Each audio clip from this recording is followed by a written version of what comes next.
Hello guys, welcome to my channel. I know it's been quite long that we haven't met through another video. So this is here, and as you have already seen the thumbnail, you know that I'm launching one more course which is available on Udemy.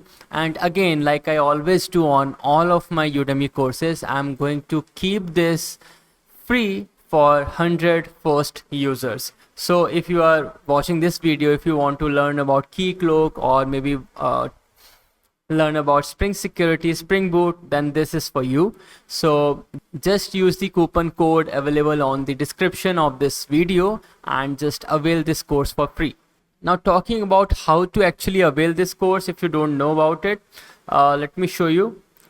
So this is the coupon code, and what you need to do is you just need to go to Udemy, navigate to this course for which I have already placed the URL. Now I'm already signed in to my account, so let me switch that to some other account. Alright, so currently as you can see, the base price is $449, which is not much. You can pay that amount if you want, but let me log in through my other account so that I can actually avail it for free.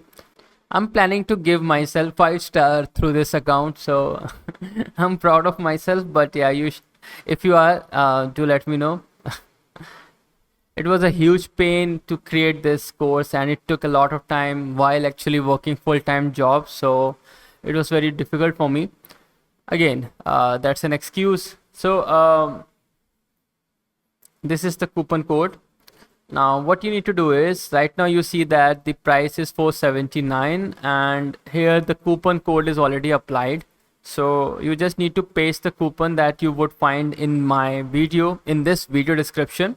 Just hit apply. When you do that, you will see that this is for free now. Alright, just click on add to cart.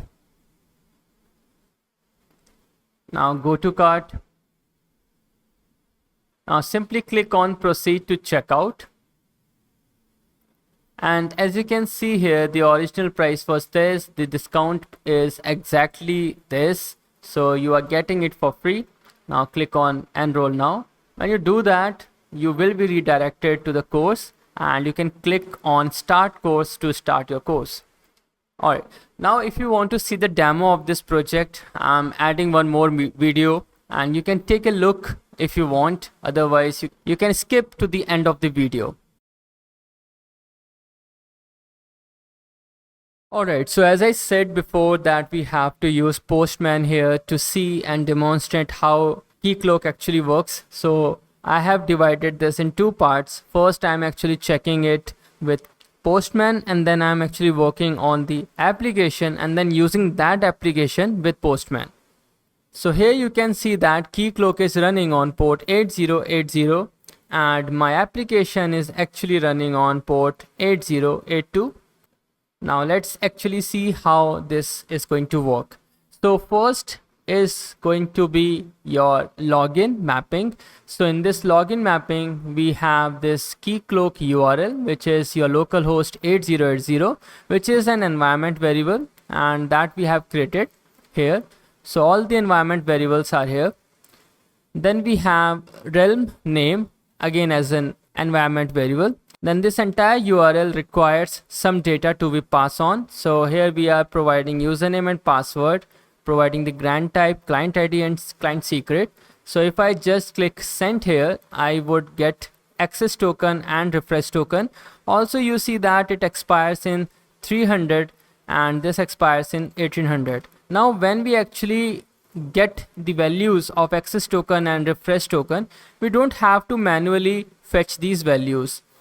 In one of the section, I have talked about this script section, script tab, where we are actually setting the variables access token and refresh token so that you don't have to manually copy these values and paste it anywhere you are going to use. So this is the login, and here we have access token and refresh token. Now we have logout similarly. So for logout, what we need is we need client ID, refresh token and client secret. So here we used to provide this manually, but now we don't need to provide this. So here I would simply say refresh token, and when I hit send, it would simply return 204 no content, as in it has been logged out. Now, how to validate that this is logged out? So we have another mapping logout validation, which again requires refresh token. So I would provide the refresh token value and hit send. So if it says 400 bad request, which means that the session is not active, as in you have been successfully logged out. Then we have a guest login page as well, which doesn't require access token and refresh token. So for this, we need to provide basic authentication, as in client ID and client secret. So if I hit send, I get access token value, which I can use for my further computation. Now this was all about the commands, the curl command alternate, which doesn't require any coding. Now with our project that we have built here, this is our entire project, which actually has mappings starting with API version 1, and then it has a specific mapping for a role employee and for a role manager. So the mapping employee is not going to be accessible through role manager, and same goes for managers. So this manager mapping is not going to be accessible through role employee, but this is going to be a common mapping which is going to be called out successfully either through employee or manager. So it doesn't matter which role you have, it matters you have the valid token. All right, now let's see how this works. Now to again call out these mappings, we would require to log in so that we can set these values. So let's hit send, and then coming back to common mapping, this is obviously going to pick the value of the access token, and you just need to click send, as this is the common mapping and we have logged in through user John Doe currently, which is actually a manager. So this is having a role manager. So if I go to this mapping, it doesn't matter which role you have. So if I hit send, it is working. Now let's try with Jane Doe, which is an employee.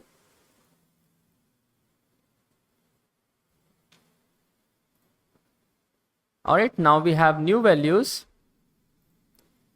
So if I hit send, again this is working. Now what happens when we have the token from employee role, but when you try to do the same for employee, this should work. So you got hello from user. Now let's create a token from manager role. So that is John Doe and the password is John. Now click send. Now the tokens are set. Now try to hit this manager API.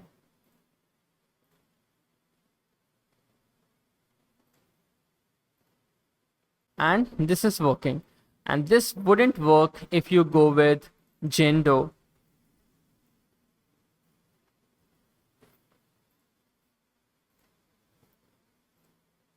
And as you can see, you got 403 forbidden. So this is what we have to build in this course and in this project. So let's not waste any more time, and then let's just kickstart this course.